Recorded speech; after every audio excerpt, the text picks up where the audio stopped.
Keessanii baga nagaan dhuftanii gara chaanaalii koo egaa warra haaraa taatanii baga nagaan dhuftanii subscribe gochuudhaan maatii ta'a warra na wajjin turtanis baga nagaan dhuftanii egaa har'a kan isin agarsiisu hawaaja kana kan waxii yookiin ittoo allichaadhaaf diimaadhaaf isin ta'a more for baay'insaa gara allichaadhaaf kan ta'udha. Isa sinittiin agarsiisaa wanta na barbaachisu qopheessee dhiyeesseera erga kana argitanii insilaala yookiin immoo abusidaa adii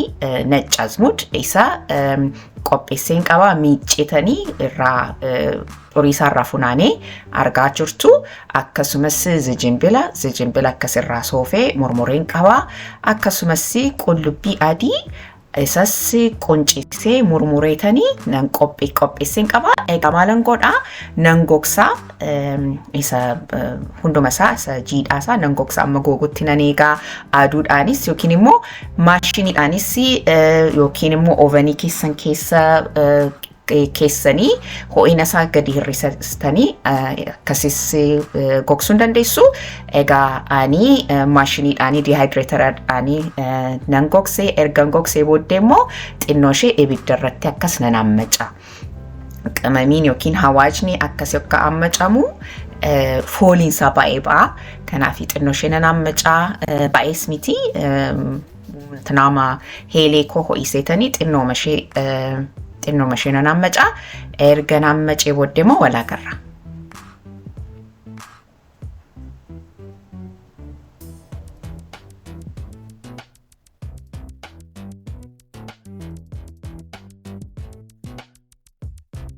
kunooti erga ammacee ergan fixee booddee isa booddee jijinbila isa gogee qullubbii adii isa gogee wajjin immoo waliin hin maka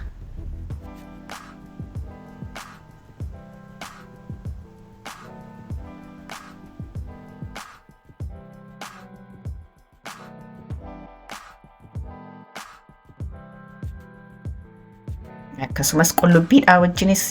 waliin hin makaa hundumaa isa booddee safara isaa isinitti himuudhaafi egaa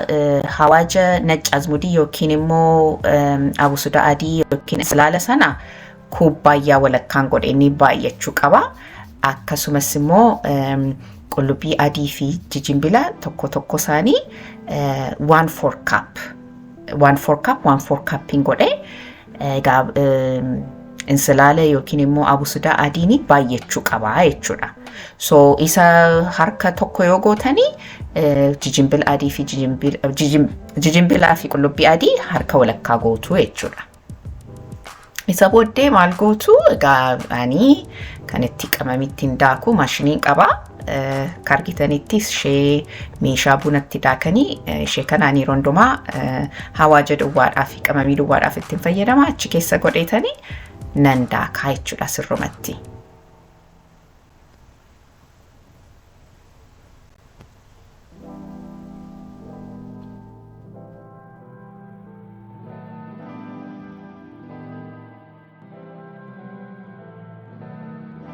Isa booddee ergan daakee booddee kan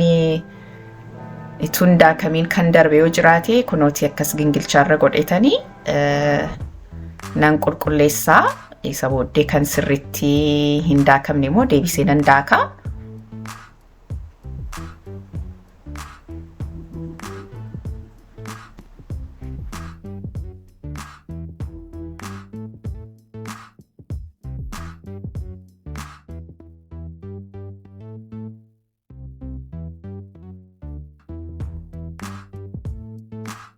Nuti akka argitanitti hundumaa qulqulleessee sirmatti daakee fixeera. Isa booddee egaa qodaa keessa nan kaa qodaa kan sirriitti qadaaddishee cufamu sachi keessa nan kaa ergan kaayee booddee immoo ani egaa hawaaja yookiin qamamii haala kaa'uun jaalladhu maaliif fooliin isaan deema jedhee wanta hin yaaduufi kanaaf firiijii keessan kaa firiijii keessa mooseen kaa'u guyyaa kan qamamii sanan qopheesse irratti katabaa jechuudha. amma makka ture baruudhaafi akkas godhetanii nan qopheessaa sabootti firiijii keessa nan kaa gaafa na barbaachisu allichaadhaafis diimaadhaafis gochuun dandeessu egaa wanta nu hordoftanii fi hedduu galatoomaa viidiyoo biraatti immoo amma laagarrutti ulfaadhaa sinin jedha bye